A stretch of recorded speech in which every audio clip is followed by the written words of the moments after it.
जय श्री कृष्णा। आप सुन रहे हैं श्रीमद् भगवत गीता के 14वें अध्याय का पाठ और इसको मन को एकाग्र करके और ध्यान पूर्वक सुनिएगा और इसे बार बार श्रवण करने से हमारी समझ बढ़ती है और नित्य कुछ ना कुछ हम नया सीखते हैं।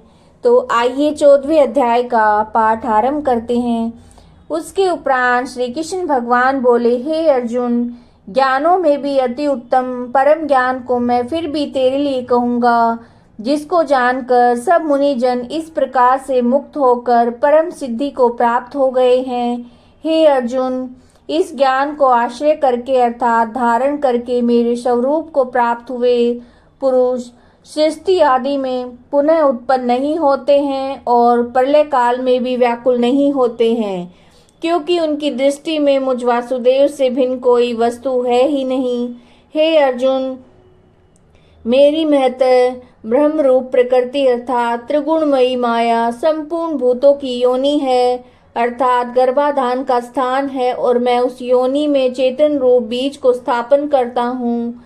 उस जड़ चेतन के संयोग से सब भूतों की उत्पत्ति होती है। हे अर्जुन, नाना प्रकार की सब योनियों में जितनी मूर्तियां अर्थात शरीर उत्पन्न होते हैं, उन सब की त्रिगुणमयी माया को तो गर्भ धारण करने वाली माता है और मैं बीज का स्थापन करने वाला पिता हूँ। हे अर्जुन, सतुगुण, रजोगुण और तमोगुण ऐसे ये प्रकृति से उत्पन्न हुए तीनों गुण इस अविनाशी जीवात्मा को शरीर में बांधते हैं। हे निष्पाप, उन तीनों गुणों में प्रकाश करने वाला निर्विकार सतुगुण तो निर्मल होने के कारण सुख की आसक्ति और ज्ञान की आसक्ति से अर्थात ज्ञान के अभिमान से बांधता है।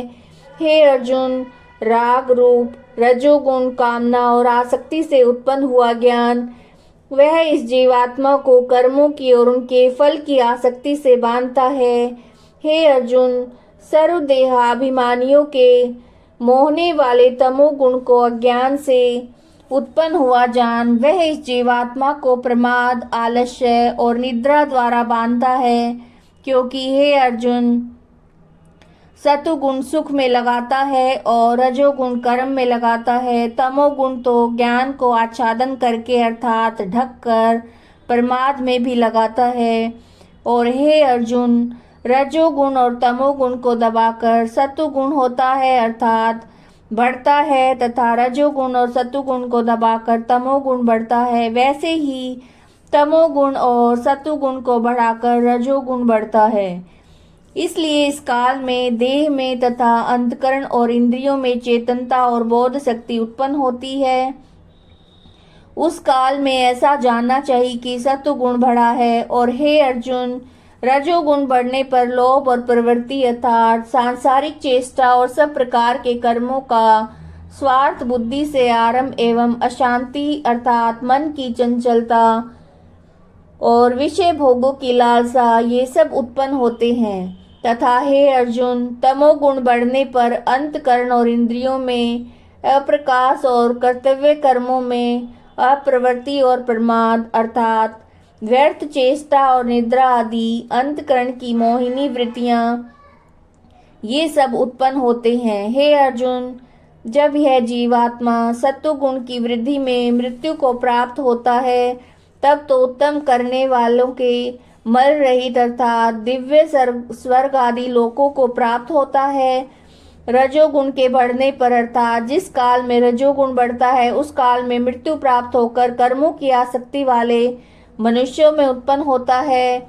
और तमोगुण बढ़ने पर मरा हुआ पुरुष कीट पशु आदि मूढ़ योनियों में उत्पन्न होता है, क्योंकि सात्विक कर्म का तो सात्विक अर्थात सुख ज्ञान और वैराग्य आदि निर्मल फल कहा है, राजस कर्म का फल दुख और तामस कर्म का फल अज्ञान कहा है। सतुगुण से ज्ञान उत्पन्न होता है और रजोगुण से निसंदेह लोभ उत्पन्न होता है, तमोगुण से प्रमाद और मोह उत्पन्न होते हैं और अज्ञान भी होता है। इसलिए सतुगुण में स्थित हुए पुरुष स्वर्ग आदि उच्च लोकों को जाते हैं, रजोगुण में स्थित राजस पुरुष मध्य अर्थात मनुष्य लोक में रहते हैं और तमोगुण के कार्य रूप निद्रा, प्रमाद और आलस्य आदि में स्थित हुए तामस पुरुष अधोगति अर्थात कीट, पशु और नीच योनियों को प्राप्त होते हैं।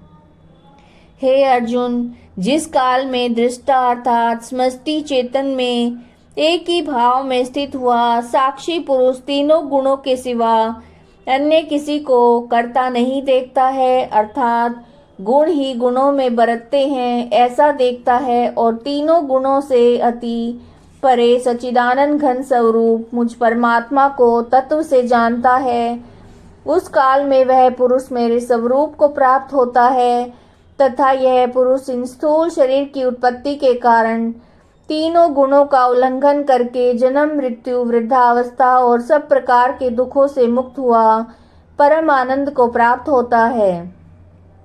इस प्रकार भगवान के रहस्य युक्त वचनों को सुनकर अर्जुन ने पूछा कि हे पुरुषोत्तम, इन तीनों गुणों से अतीत हुआ पुरुष किन किन लक्षणों से युक्त होता है और किस किस प्रकार के आचरण वाला होता है। हे प्रभु, मनुष्य किस उपाय से इन तीनों गुणों से अतीत होता है।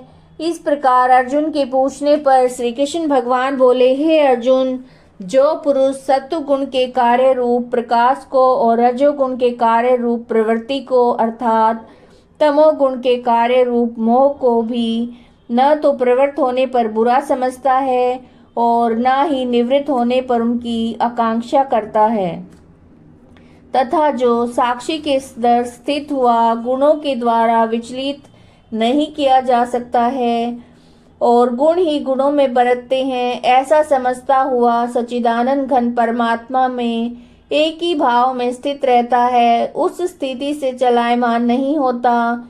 जो निरंतर आत्म भाव में स्थित हुआ दुख और सुख को समान समझने वाला है तथा मिट्टी, पत्थर और स्वर्ण में समान भाव वाला और धैर्यवान है तथा जो प्रिय और अप्रिय को बराबर समझता है और अपनी निंदा स्तुति में समान भाव वाला है, जो मान और अपमान में सम एवं मित्र और वैरी के पक्ष में सम है, वह संपूर्ण आरंभों में कर्तापन के अभिमान से रहित हुआ पुरुष गुणातीत कहा जाता है।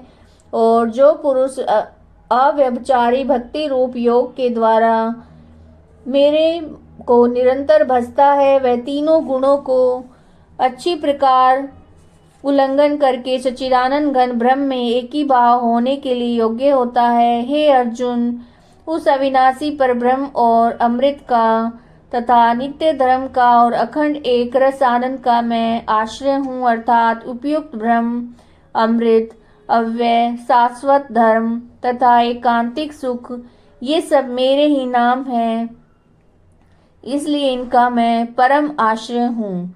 यह श्रीमद् भगवद गीता के 14वां अध्याय था।